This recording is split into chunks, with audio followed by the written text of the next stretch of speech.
This episode of The Rock Block is brought to you by Exit In, Nashville's premier independent music venue for the last 50 years and counting, and TechWorks, a Nashville-based event production company providing full-service decorative lighting, stage lighting, professional sound, and audio-visual production support for all types of events, big and small.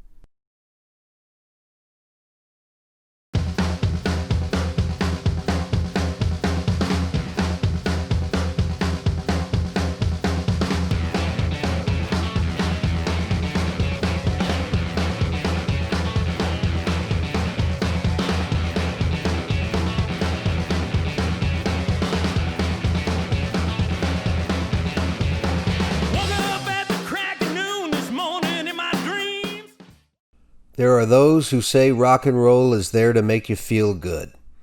Bollocks.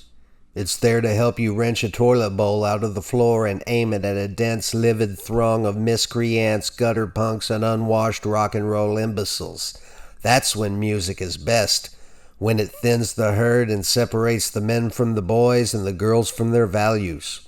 Such rock and roll was made in Nashville, back when giants walked the earth. Ching-chinging their spur-laden cowboy boots across the rock block. And no giants walked taller and with more jovial malevolence than Jason and the Nashville Scorchers. So let's jump in, yeah? All right. So, I guess everybody, your origin story, so to speak, people are pretty aware of, like, where you came from. I guess we should touch on that a bit before we get to Nashville. Like, son of a hog farmer, Illinois, right? That's been in the press kit for a long time. But when did you start, like, musically as a kid? When did you start playing? I was pretty late. It wasn't early. And I can't say I came from a musical family, although my mom was pretty artistic, right. Minded. But my older brothers and sisters came home from college when I was, like, mid-teens, and they were bringing these Bob Dylan records home and Neil Young records and all that stuff, and they started playing folk guitars, folk music, my sisters, and that's when I started to figure out, well, that's something very interesting to me. So did you, was it in college when you decided, I think I'll start a band or start doing this? And were you just kind of sort of just playing around a bit before you got into the college age? Yeah, I played some. In the last year of high school, my senior year, I started actually playing for real. And I'd play in the English class and play at little parties and stuff, and for family get-togethers, just me and my acoustic and the harmonica holder, the whole folk thing. So senior year is when I started. That's when it just was immediate. That was it. I like this. The first time in the English class when these, in English class, wow, these like sophomores and junior really pretty girls were paying attention to me. It was like, oh. This is the reason why we all got started in the first place. Yeah. In the first place, that's what it all boils down to usually. Yeah. But right. What I find interesting is that, once you got to, I guess, we can pick it up here, when punk rock came through, and I find it interesting that you had Shakespeare's Riot going on in Illinois. Mm-hmm. You're kind of doing the same thing that Jeff and Warner were doing here, independent of each other, sort of like bending that punk rock ethos into American music, Was that your idea behind that? Like, I enjoy this punk rock thing, it's new to me. What is my take on it? Like, how did you come up with this Shakespeare's Riot, kind of thing? Yeah, that was pretty much it. Shakespeare's Riot we were basically a cover band. Right. But I started I wrote Hope There's a Fire for Shakespeare's Riot. And I can't remember quite the decision, but one time I said, man, let's do a Hank song, and just put some eighth notes to it. And there wasn't a lot of discussion in the band about it. And we just did it, and people hated it. I mean, they absolutely hated it. But we kept doing it, and then we did Folsom Prison Blues and another Cash song or two. And I was feeling that this was something that was interesting to me. What year would this be? 1980. In 1980, yeah. Okay. All right. So did the punk rock records come through town, and who were the first punk rock kind of bands you got hip to as it was coming through? Ramones, I guess? My younger brother was really into it. I don't know how, in Sheffield, Illinois. He even got those records now looking back. But he was the catalyst that he was listening to Roxy Music and Bowie and Mount the Hoople and then the Sex Pistols and the Ramones, Iggy Pop. So I was hearing that through Jerry, my younger brother. I was more a Dylan guy and Neil Young and Hank Sr. and stuff. So I got it through Jerry. I have to give him the credit. Right. So, so you get to what made you come to Nashville? I know maybe pursue the music business, but was it to I'm going to go start a band, I'm going to get a publishing deal, I want to write songs? What was the impetus for that? Well, good question. I wasn't thinking in terms of that route, the singer-songwriter route. By that point, I was a pretty heavy band guy, right. And I was into rock and roll. I discovered Jerry Lee Lewis and the Ramones and that sort of stuff. So I was hook, line, and sinker. I wanted to make a rock and roll band. Now, why I chose Nashville, it was all instinct. Intellectually, it was the worst decision I could have made at the time. Especially in the 80s, if you wanted to play rock and roll. That's right, exactly. Yeah. And you guys touched upon it in Warner and Jeff's podcast that Nashville in those days was Lee Greenwood and Barbara Mandrell. That was what was driving the town. A few old sort of country rock singer-songwriters. But so I thought Austin, I thought Los Angeles, I thought New York, I thought about London. I actually really thought about London. I was a country kid, right. And I really thought about that. But Nashville, it was an instinct. It was like, yeah, man, I just feel like I need to be there. And so this is where I came, July 4th, 1981. Wow. I'd never been here before. I'd never made a trip. I'd never even visited. You didn't even know anybody here? I didn't know a soul. Didn't know anything about it. Who were the first people that you met? Well, there are some really good stories there. Let's have them. I got my apartment, in the paper, here's an apartment, $165 a month. Sounds great. So I got this apartment, got in, and the night I moved in, I heard this music through my window. There was no air conditioning. And it was July. And it was right behind Cantrell's. Those apartments are still there. Those apartments are still why they haven't sold those to make umpteen $1 billion. Right. But those apartments are still there. There's two of them right in the corner of Law Probably more Isle. than $160 a month at this Yeah, point. they're getting way more than $160 a month now. But yeah, I heard that music, and I think I saw REM there one of the first nights, but I didn't meet anybody. And then I heard about Springwater, so I went down to Springwater, and that's where everything changed for me. I was at Springwater maybe a week after I got in town, and I'd been talking to people, everybody I'd meet. I said, man, I want to make this sort of, I want a band that can pay homage to, to Minnie Pearl as well as the Sex Pistols, and they can combine that sort of ethos. And people would laugh at me, literally would laugh at me. I was in music stores talking about it, any musician I met, and people would laugh at me. Not with me, they laughed at me. Right. I went to Springwater that night, and there was a punk rock band called No Art, Barry Feltz's band. Okay. And he was a singer. And cover band, playing Ramones, Pistols mostly. But Gigi Gaskin was there, now owns Hatworks. Yeah. And I started talking to her. She just looked so cool and just so charismatic and just looked interesting. And I started talking to her, and I told her what I was thinking about doing. And instead of laughing at me, God bless her, she was like, wow, this sounds really cool. You need to talk to that guy right over there across the bar. It was Jack Emerson. Jack was a college student and at Vandy, but he was starting to he'd done that Other Side of Nashville record and had a show on RVU. Just this cool guy, really cool cat. He had a spot on the Vanderbilt concert committee. I told Jack what I wanted to do. Jack, I just want to take, American roots music and just give it a shot of solid, modern punk rock energy. He said, right on the spot, without even thinking about it, he said, wow, that sounds great. What can I do to help? And then without me answering what he could do to help, he starts telling me what he could do to help. He said, okay, I play a little bit of bass. Not very much, but I play a little bit of bass. I know a couple of guitar players. I know Barry up there singing plays drums, and he wants to be in a rockabilly band playing drums. And Carl Perkins is coming in a few weeks, and I think I can get us the opening band if we make a band together. This is the first conversation. He didn't even know who I was. I could have been an axe murderer, I could have been a drug addict freak, but he bought hook, line, and sinker. And, immediately we started, the first thing we settled on was a name. I went to his house there on Kenner Drive. And what name we want to have a name for this new band. So we didn't even have a band, but we wanted a name first. Right. So we started looking in the dictionary, and I said, I want Jason and the somethings because I'm tired of making these bands that break up, and then, I want my name on there, so if this band... I can take my songs with I can me. take this band forward if the musicians change. So we started Jason and the somethings. He said, well, Nashville, we got to put Nashville in the name. And I was like, yeah, Nashville.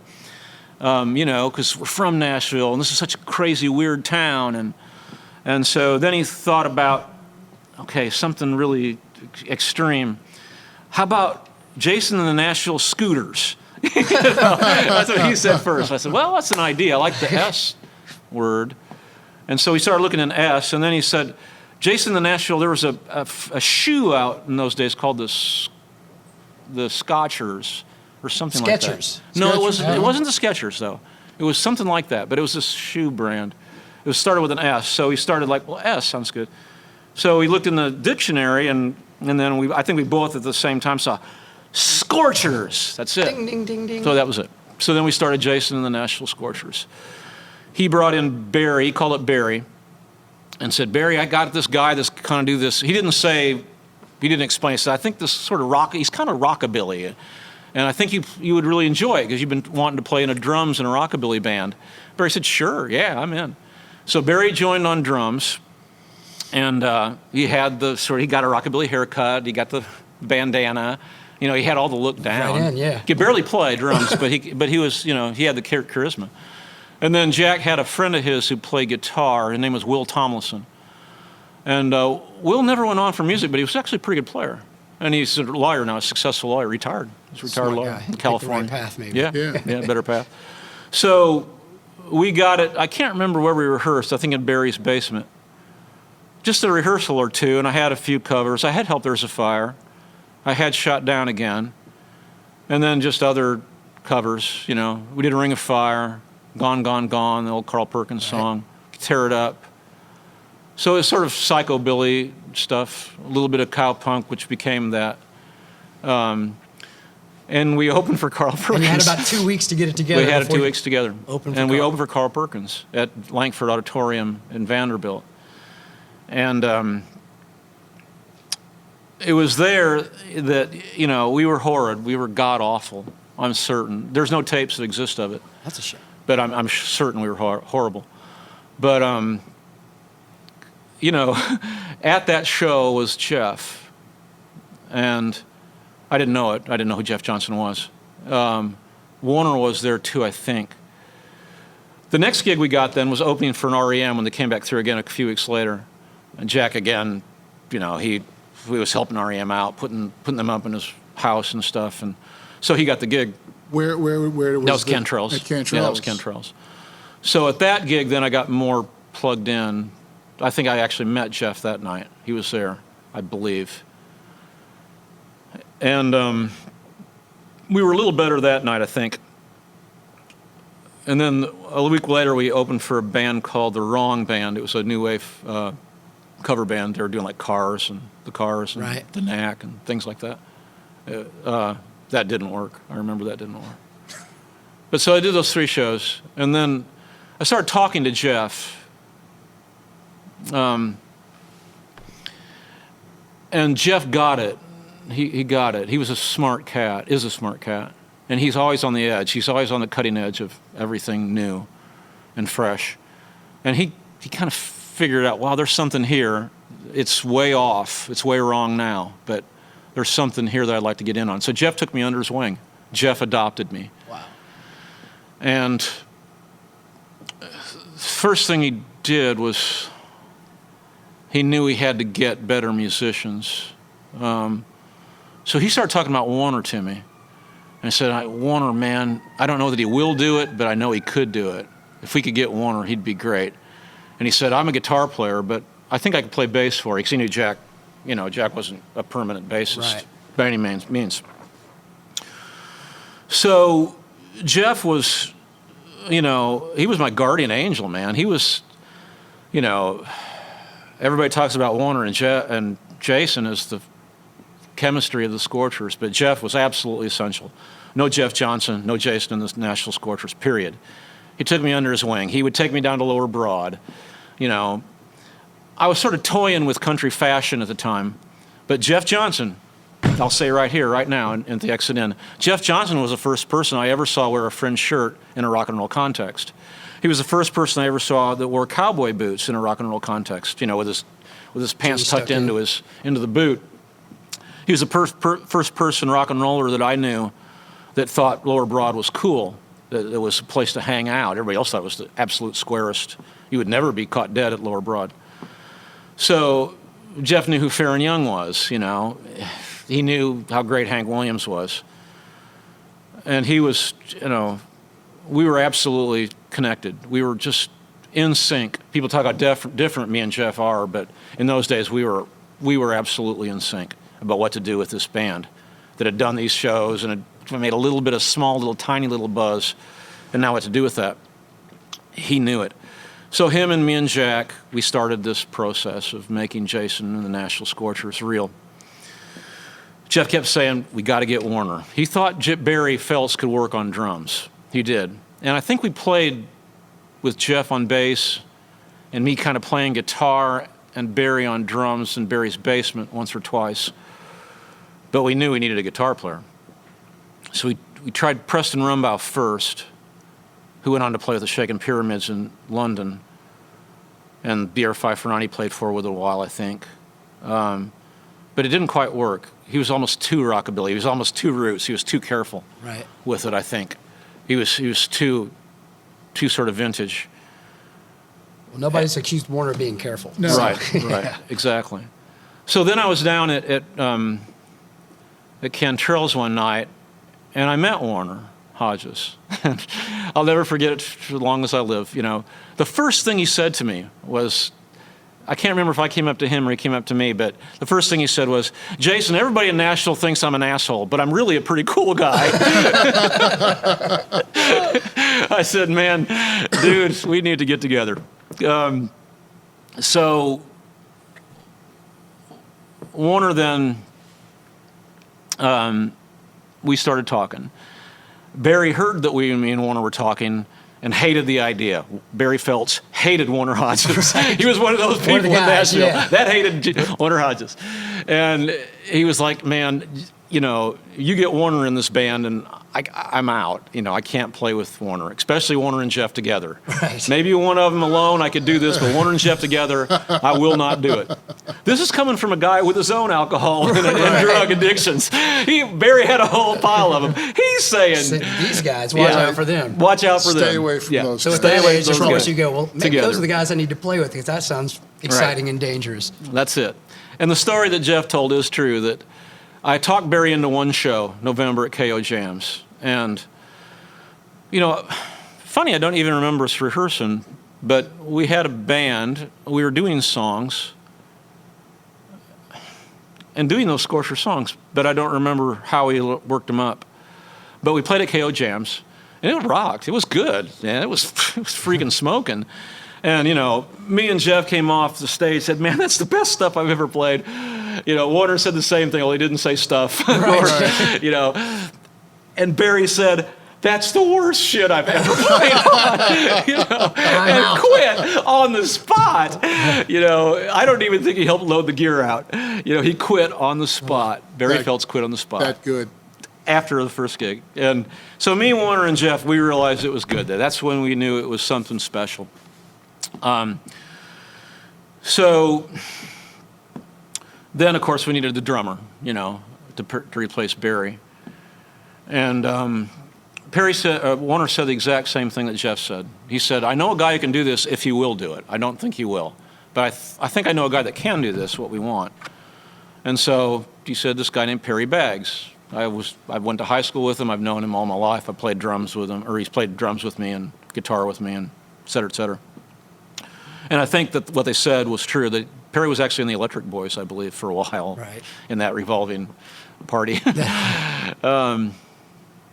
So that's where I think that's a good place to stop for right now.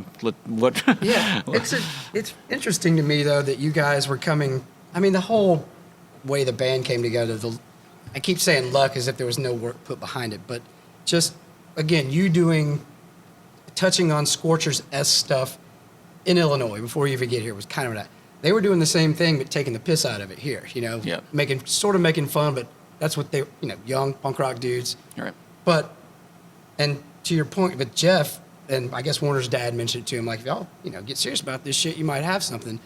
For Jeff to see you and go, oh, well, here's a guy that could actually do what Warner's doing and not making fun of it, being earnest about it. Right. And, it's just kind of, it's a trip that, I mean, it was really a new genre kind of that you guys created, but you both were thinking about it before you ever met each other, kind of the same kind of thing. There weren't very many people hanging from the rafters, singing and jumping out into the crowd, with a 50-foot mic cable going everywhere at this point. So having you come up with what you do and then, getting with Warner and Jeff, that synchronicity there, or was it, or did they say, yeah, go on out there, how do you?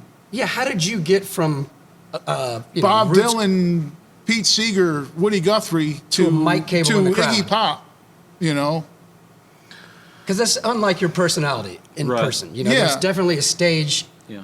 bit that you do. But thankfully- that's not something that came later. That was Right. from the Is get-go. it just the music itself that inspires or takes over? That's a question I don't think I've ever been able to answer. But it's a different person. I don't recognize it myself. When I see tapes of it, I don't think that's me. Right. And I remember the performers I was captivated by as my music chops were forming in college were those exciting ones. You have to remember that, Bob Dylan, as this rock and roll phase, was a very charismatic frontman. When he was fronting the Crackers in the band, he was, there was a lot of energy there just as a charismatic frontman. But those are people I would just love to watch. As I was watching, as I was formulating my music, I was really captivated by, charismatic priests and preachers, for example, and politicians and authors. Anybody that kind of went on stage and had this magic, that weird charisma that makes you want to watch them, I just was captivated by. So there was a schizophrenia right from the start. I was writing songs, listening to Woody and Dylan and Neil Young and stuff, but I was watching and captivated by performers like Jerry Lee Lewis and David Bowie and Iggy Pop and folks like that. So it was a real schizophrenia right from the start. When I got to Nashville, I couldn't believe there was not more people doing what I had in my head, that kind of charismatic country thing, that I could hear it, and I'd done it a little bit with Shakespeare's Riot. So it was really shocking. The biggest shock I had when I first got to Nashville that first week or two was, where are they all at? Right. Where's my competition? I didn't see Jeff and Warner in those days. Had I seen it, then I would have saw it. Okay, that's it. But there are people doing it. But I wasn't seeing it. And it was shocking to me that more people in Nashville weren't doing what was in my head. I thought I'd have to really fight to get attention. It was not the case at all. It was totally easy to get attention because we were the only ones doing it. And it was probably shockingly what country music was in Nashville when you arrived. Right. It's not Hank Williams anymore. Right. It's way more slick produced and all that. Right. I'm sure a lot of this was a reaction to that. Yeah, exactly. And especially with Warner and Jeff, they just hated the country pop stuff. Perry kind of liked it. Right. He liked the Statler Brothers and the Oak Ridge Boys, but Jeff, once again to his credit, he told me where to go to find it, because I would tell him in the days, where can I hear this stuff that I want to hear? This is Nashville. Where's the legends? And he would say, okay, we're going down to Tootsie's, come on. And there would be, Fair and Young hanging out at the bar, and that's when I got it. Yeah. Okay, there is some here in Nashville. I got a couple of musicians that get it, and I see there's still a legacy of those people. So it was here, but it just wasn't real obvious. And, thank God that I ran into Jeff Johnson, that I connected with him. I don't know, because in those days, nobody really talked about that. Nobody talked about Lower Broad. No, there wasn't much down there. There wasn't much down Boots there. Randolph had his place, but it was basically, Right. pawn shops, liquor stores, and Tootsie's. Yeah, Tootsie's, and then there was the Say When too. And there was Lawrence Brothers. Lawrence Brothers was a classic place. Oh, it was fantastic. I was so in love with Lawrence Brothers. Because it could, the first thing would happen when you walked into Lawrence Brothers, there was the brothers. These two really old guys that smoked cigars. And the first thing they would say to everybody who walked through the door was, I bet you know where you got those shoes. I bet I know where I got those shoes. I was like, no, sir, where did I get my shoes? On your feet. And he said that to everybody who walked through. He also had that glass of water thing with a top on it, and he'd say, hey, to everybody. But he had these records that had been there, since the 50s, and that no one had ever bought. These George Jones EPs and these cool old singles and stuff, these old Starday records and old posters and 45s and LPs. And it wasn't cool then, but they were still hanging on. There was a few old country people that would go down there and buy their old favorite artists' records, and I hung in there out there all the time. Got some of my clothes there. They also sold clothes as well, some cowboy boots and some shirts. But Lawrence Brothers was it, and Tootsie's, Say When too, and the singers were stories in themselves on Broad in those days, 81 and 82. They'd been there.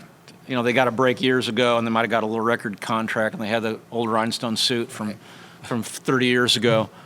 It was just barely threadbare hanging on, and singing covers and trying to make a living in the bars on tips on Broad. Great singers, Ray Brand, and Curly Putman. Just they were really good. They were really good. But as soon as they played their own song, everybody would quit dancing and, not tip. And so, they would just play the new. Things haven't changed. They'd play the new, the new Oak Ridge Boys single.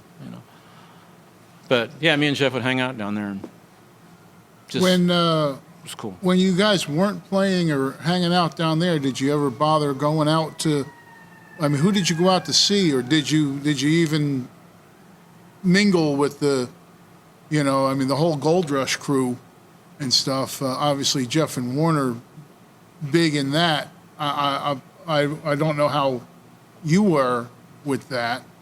And did you guys go out to see the Movement or the Enemy or the competition? Yeah, so to speak. Joe Blanton's band, the Rats. The Rats. File or 13, anything. I think, was one of them back in the day. Right. File 13 was the band I saw when I met Jack. Oh, okay. And Gigi. But the old Frankenstein's crowd in July and August and September of 81 was kind of falling apart. Cantrell's was playing the bands, but Cantrell's would always also play a country rock cover band too, Right. So the scene wasn't existent when I first got to town much. There was a remnant of it from the Frankenstein's days. But 81, 82, and 83, I think before we got the record contract and the pressures started to mount, I didn't go out to bars to get messed up. I usually wouldn't even drink. Right. But I went to hear the music, yeah. And the bands I would listen to, the Lower Broadway acts, for sure. Tim Krekel I liked a lot. Oh, yeah. I was actually a fan of Tim Krekel's and the Sluggers. He was, he always laid claim to actually being the first rock and roll band in Nashville to make noise. And That's I think accurate. legitimately so. Yeah. But I spent a lot of time with Tim, watching him. I'd play, sit in with him, did some writing with him in those days. So Krekel was a favorite of mine. I saw the White Animals a lot. Once we started hitting, they would have me on stage to play with them and stuff. But I didn't get a chance to see the Rats.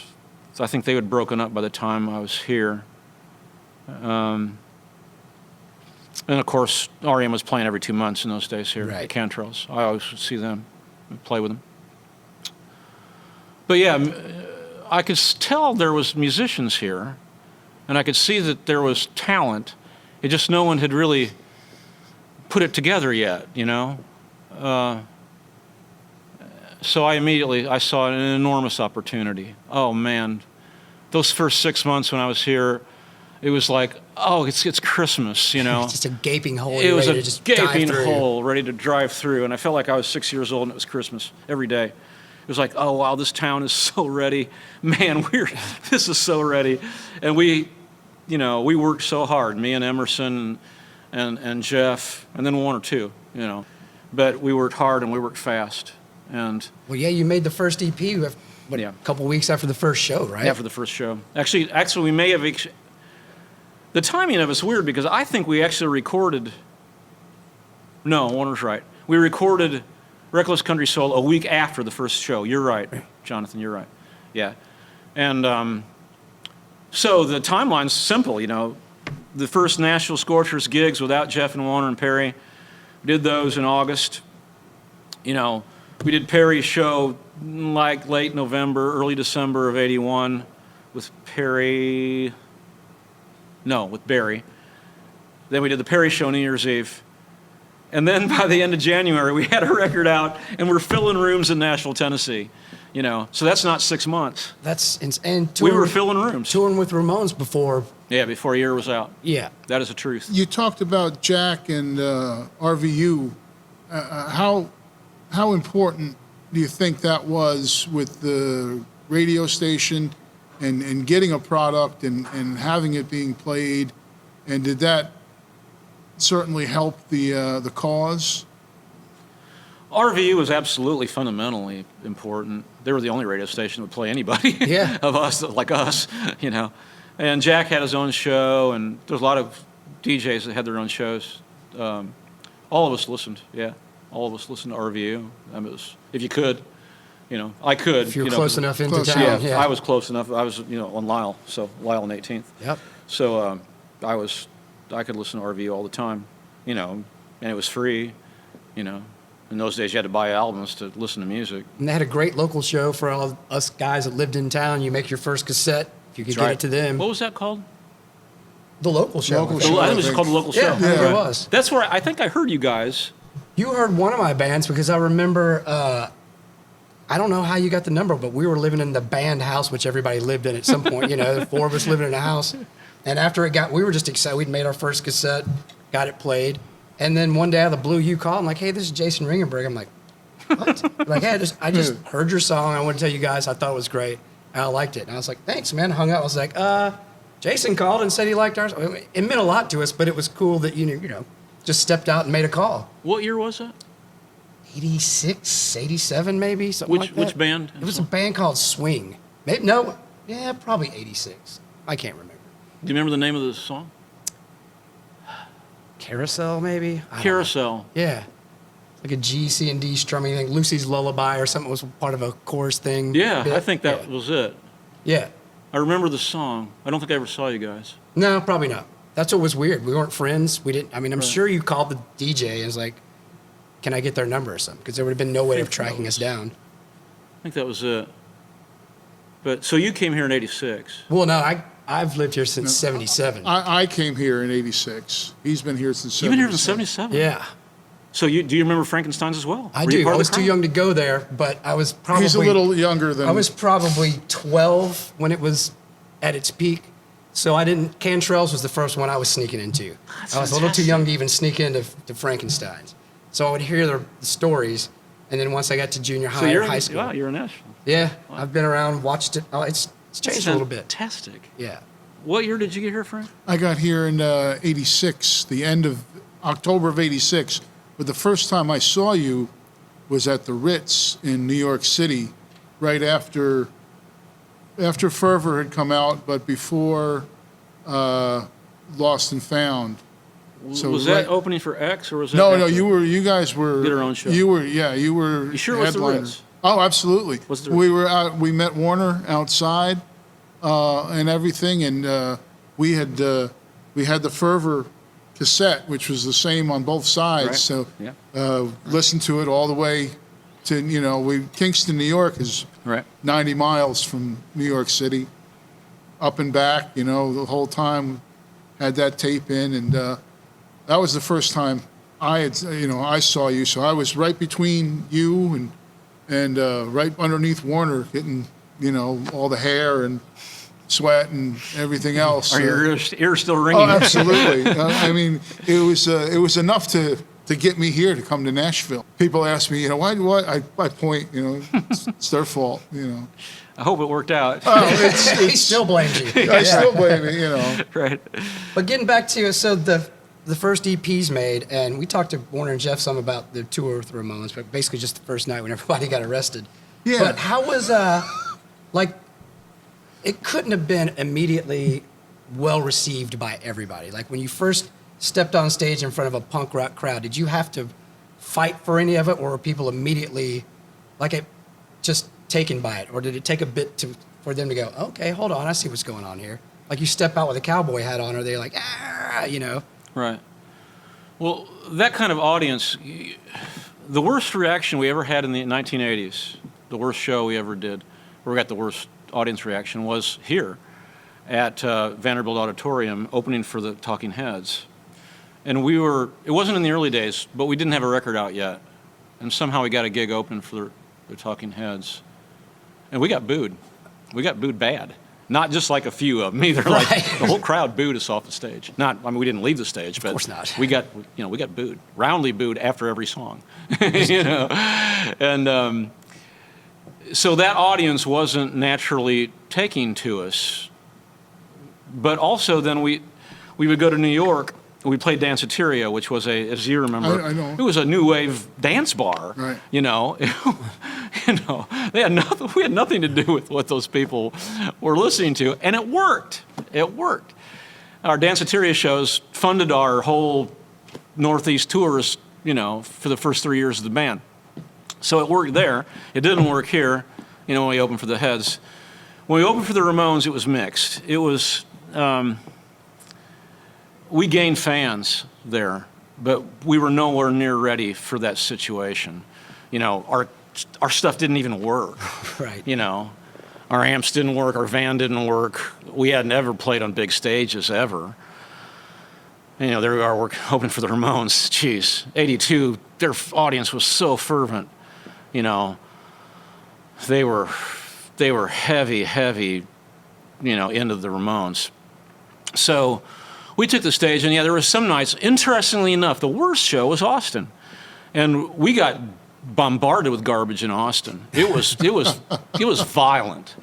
It was violent. And I don't mean just like paper cups and stuff. I mean like beer bottles and stuff they would bring, like rocks and things, no one got hurt and nothing got busted, but.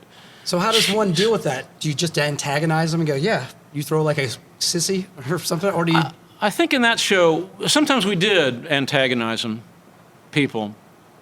Just a switch would click and I would go in that direction and the band would follow me. It's like a us against them kind of thing. Yeah. We're here. But I think that in Austin, we just kind of did our show and stayed Right. professional, luckily. Yeah.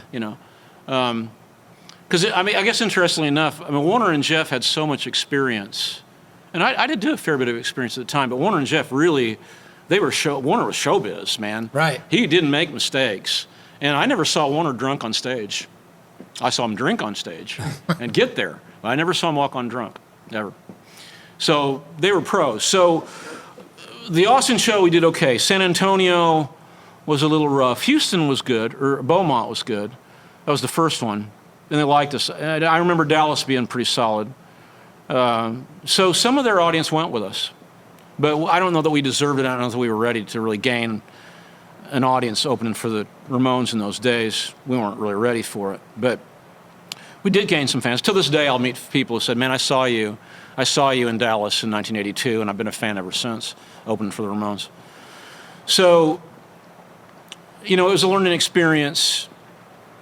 But, as Jeff said, the Ramones were great to us. They were really nice people. They were, there wasn't any of the games that bands played with opening bands in those days. When we opened for the Talking Heads, for example, there was rumors that they'd sabotage our sound. I don't know if that was really true, but that was the rumor to this day.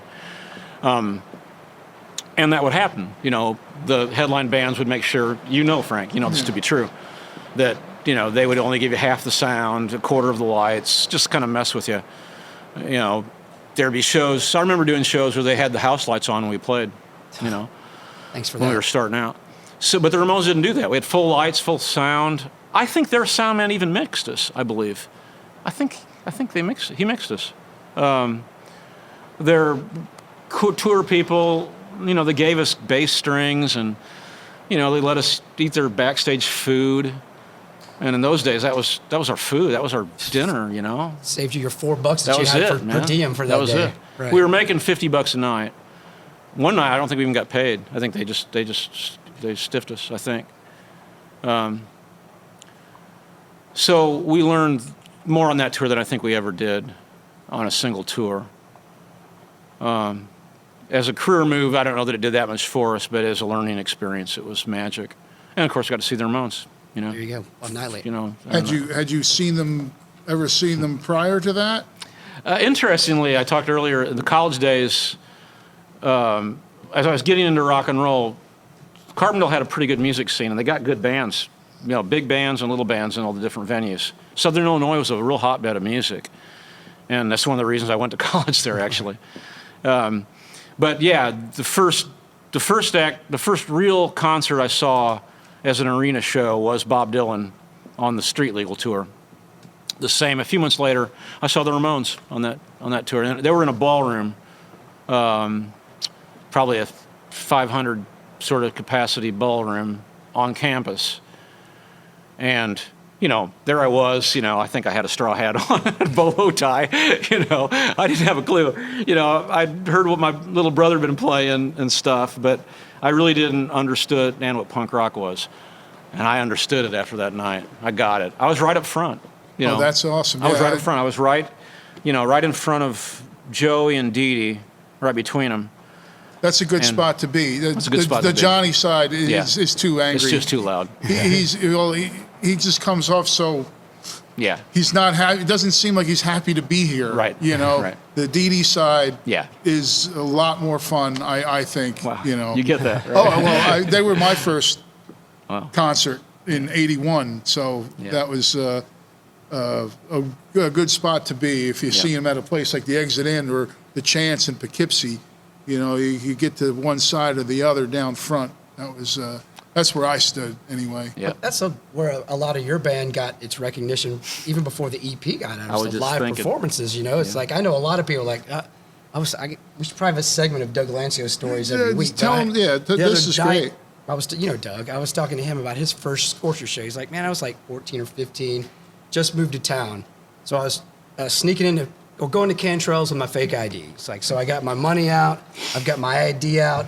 He's like, I go in and Ronnie Douglas is at the door. He just kind of turns and looks at me, and I'm like, here you go, sir. And he goes, while I'm handing him my money, I just get knocked this way. My ID goes down, and my dollars fall, and I'm scooping that up, and I look up, and Warner's standing there with black hair and blonde hair in his face and a cigarette out of his nose coming through the hair, playing his guitar, running past him. And he said, and I looked up, and Jason's hanging from his knees or something in like a lame jumpsuit with heavy metal patches, and people are pulling him off of him, and he's like, and I just looked up like, what the hell is this? He's like, it was one of the greatest shows I've ever seen, And I've heard so many stories of people's first Scorchers shows of just mayhem, which is, that's me too. That's rock and roll is my favorite.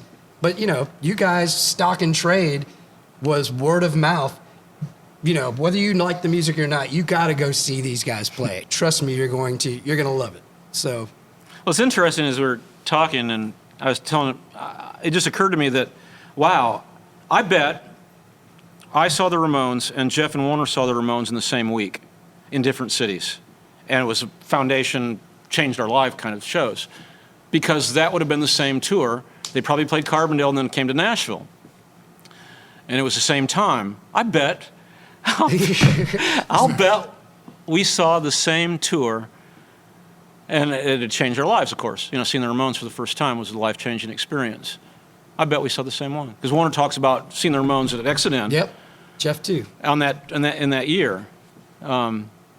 That's crazy. Yeah, I was like, Southern Illinois was, Carbondale was Carbondale and had all these college kids and sort of ex-hippies and stuff and sort of weird music freaks. But, outside of Southern Illinois, outside of Carbondale, it was this was redneck Appalachia. Right. So there was this crazy, weird chemistry in that town. And never more intense than when I saw the Ramones that night. Because it was people like me, country boys and just coming out to see the show. You got in freebie if you had your college ID, And then there was these weird punk rockers who got it, and they had the spiked hair and they had, safety pins on and stuff. And, they were the ones that got beat up, when they went to Carterville and got out of Carbondale city proper, they'd get beat up. So the chemistry that night was seriously intense. And, I started seeing people around me doing this crazy dancing and stuff and just watching Dee Dee do those eighth notes. And gosh, it was, and everybody in Shakespeare's Right was there that night. We were all there at that show. And it was like, okay, man, this is... How can I do wow. something like that? And I also saw there's an audience for what we're doing, kind of, if we just kind of extreme out a little bit more, because here they are. We're seeing them. We weren't seeing them at our shows yet, but we were seeing them at the Ramones show. So I think we got a little more intense after that, little angrier, a little more radical. And then we started getting a crowd in Southern Illinois after that. Well, there's also a parallel of that where the Ramones kind of went through and did what you're talking about, lit a fire under a bunch, started 10,000 bands by people just seeing them. A few years later, you guys are doing the same thing, going the same thing through the country, and people are seeing that. And, much like the Ramones, people saw what you were doing, took what you did, maybe made a lot more money doing it, watering down what you did, and, like the Ramones, you get to be the cult hero or Bon Jovi, one of the two. I don't know which is better, depending on what phase of life you're in, but True. There's a bit of, it's legendary shit that goes through, like literally changing entire communities of musicians that see it and go, wow, I was thinking this, but that's really went on. And both bands were based on, not simple, but simple 1, rock 4, and roll, 5, 3 chord chords changes, and the truth. Yeah, good point. And you touched on it earlier, Jonathan. I think that in those days, it was a live experience that turned people on to music. Nowadays, everybody hears it first because, Right. Your nephew who's 12 years old probably has a song on Spotify. Whereas in those days, you played first, and then you made records, but people saw it live because we were all playing for $1 or $2. Yeah, and it cost money to make records back then. Yeah, and it cost couldn't money do to it in your make records. bedroom. You couldn't well, do it in your kind bedroom. of. You did it in a house. Yeah. We all did the same thing, but Right. just scaled back. So that was it. It was a lot of word of mouth, and bands helping each other out. I remember a lot of that. There was all through the circuit. There were people that would help other people out. Oh, there were always band There were always houses bands' that houses. went through the 90s that you Yeah, could. I remember putting up REM at my house in West Nashville. Oh yeah, I've housed many people back Yeah. in the 80s and 90s Right. coming through. Yeah, Yeah, yeah. because nobody could afford hotel rooms. They're making $50 a night. To your Right. point. Right. So what was the difference in recording the first EP and then going and doing Fervor, like the recording? Did you have this? I assume you had the songs, but did you take any different? Is there any different directions, or was it just let's put a few more mics up and do the exact same thing we've been doing? Good question. Really excellent question. No one's ever asked.